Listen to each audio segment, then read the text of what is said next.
Welcome to this new session. I'm here today with Diego Pavia from InnoEnergy.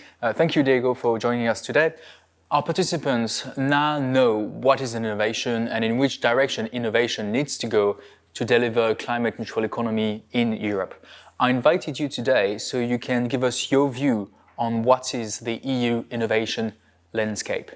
So first, please tell us a little bit more about you. For how long have you been working on energy innovation? Thank you, Thomas, for having me here.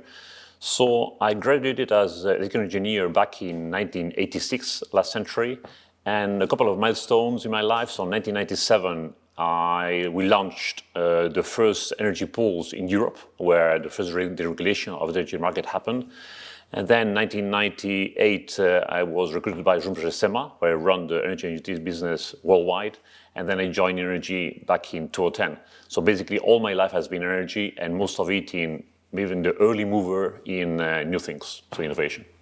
Excellent. Many people say that research is about using money to create knowledge, while innovation is more about using knowledge to create money, to create value. In your experience, how do you assess the role of research centers and universities for energy innovation? Well, it's absolutely fundamental because energy is very intensive in disruptive things. If we look 30 years back, now we are in France, for example, nuclear was born in the universities and research centers like the CEA and then uptaken by industry. Nowadays, the same rules apply, that you need research, PROs or RTOs and universities involved in creating basically materials and in chemistries, what is today the big disruptions in energy world. But it's fundamental also that those public-driven institutions and public subsidized or half of it are hand in hand with industry, because at the end, whatever they create has to be uptaken by industry. Okay, so we've got research centers, universities, we have the industry. There are also terms that we often use in the innovation landscape, business angels, incubators, accelerators. Can you explain to us what do those terms mean? Yeah, it's a bit of a blur for the outsiders. If I take the three concepts you just described, the business angel is somebody that will give you a ticket, so an investment up to 50Ks, no more, 100Ks maybe, and they will be coaching you because of their experience. An accelerator is somebody that will engage with you for 3-4 months just to grow your business case. And for this, they will leverage your ecosystem. An incubator is basically will give you square meters and some logistics and a bit of a shared service center, but nothing that is particular to your business case. So it's different roles. Today, there are statistics that say that back in 2010, there were 300 incubators, accelerators in Europe. Now there are 9,000. So it's an explosion of things. Okay, so let's say that I have a brilliant idea for energy innovation. To get started, I do need money at the beginning. Where would you advise me to go to? Well, I would contest that you need money. And so in our experience, because I've got like 3,000 of people with good ideas like you, and the first thing they ask is money. Then we ask them, what for? And they say, oh, it's for enhancing my technology, for growing, for getting people. But you are very good at your technology, but you're not good at finding customers, you're not good at recruiting people, you're not good maybe at incentive regulation. So money is a means for a goal, it's not a goal in itself. So I would definitely decouple what people say, I need money, from what you really need, that is services of added value. Okay, but nevertheless, for the amounts of money that I need, would you advise an innovator to go and see, for instance, a business angel, a venture capitalist, a local bank? Well, just on the money dimension, out of all the dimensions that you would be needing, venture capital, if you are too early stage, is too early for you. So you will not be able to engage, because what the venture capitalists they require is something that already has got a shape, that's got the technology that is differentiable, that has got already a go-to-market strategy. So it's already when you are like 3-4 years in the business that you'll go to a VC. Before that, you'll go to other sources of money. Yeah. Okay. And so where can I find then, not the money, but the means that I... Well, today, and that's a problem for innovators like you, if you take that role, is that is a blur.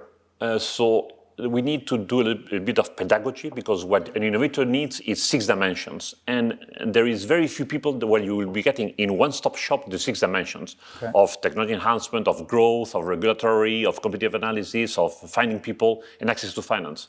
And this is basically what InnoEnergy is doing, that in one-stop shop you get the 6. Yeah. Okay. So you mentioned the term venture capitalist. Yeah. Can you tell us who are those people exactly, and how do they differ from traditional investors? Yeah. And also, do you see a difference for venture capitalists involved in the energy sector compared to those involved in other sectors like fintech? So it's a very good question, because normally any innovator sees the same euros everywhere, and each euro is different. So the euro that a venture capitalist will put in your company, in your startup, is a high risk, because still your business case is not solid, but then it's high return. And those guys, they will monitor extremely well what is your business case and how you're progressing on implementing your business case, and whether you generate the cash flows to make because at the end, venture capital wants to push you to make your value grow, but then to sell. He's not a long-term investor. So it's extremely important for the innovators that they really qualify what is the euro beta and VC. Then on the question of the comparison with the fintechs and so on, energy, the VCs have burned their fingers quite a lot in the last decade because of PV, at least in Europe, and because of its extremely regulated market. So regulation can kill or can boost potential business cases. So fintech is much more easier to have a predictable return than on the energy sector. Okay. So you underline that an innovator needs much more than money. One of the things that it needs are clients, customers. Definitely. Where can innovation find clients and customers? Well, definitely it's extremely difficult for them, because energy is either B2B and business-to-business, transactions, and no big utility will trust the innovator. I mean, for utilities, still the culture is innovation equal risk. Okay. And energy requires solidity, security, and safety, because at the end it's something that can kill you, your car can burn.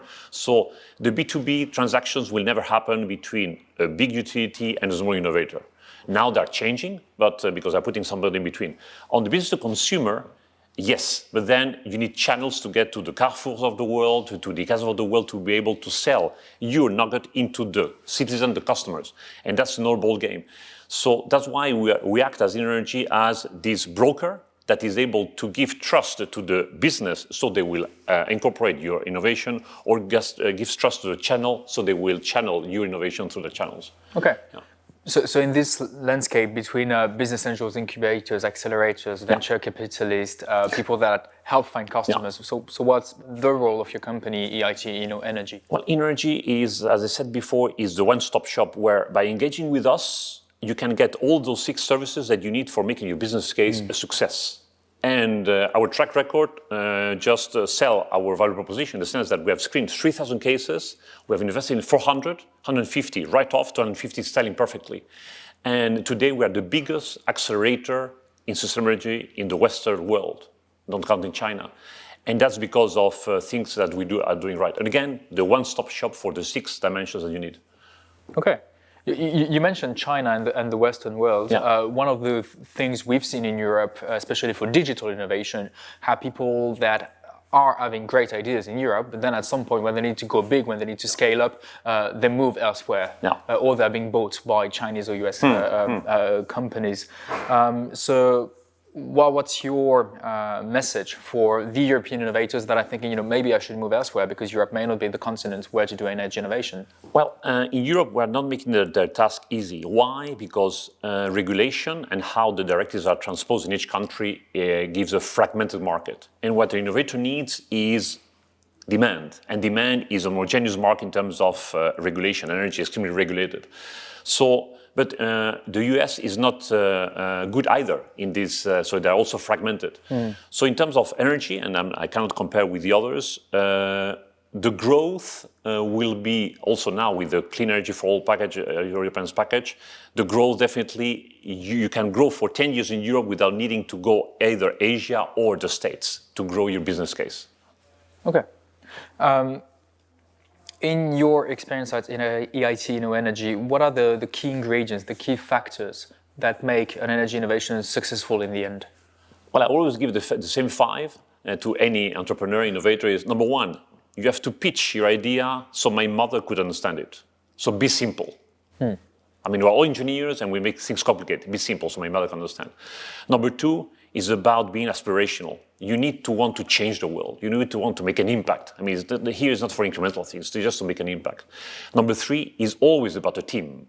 It's always about one person will not make it happen, is a team. And also because energy is systemic. So there are not one thing will solve everything. It's about a systemic approach.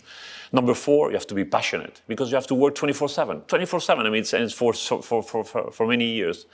And number 5, if you make an impact, you will make money, and that's a reward. Okay.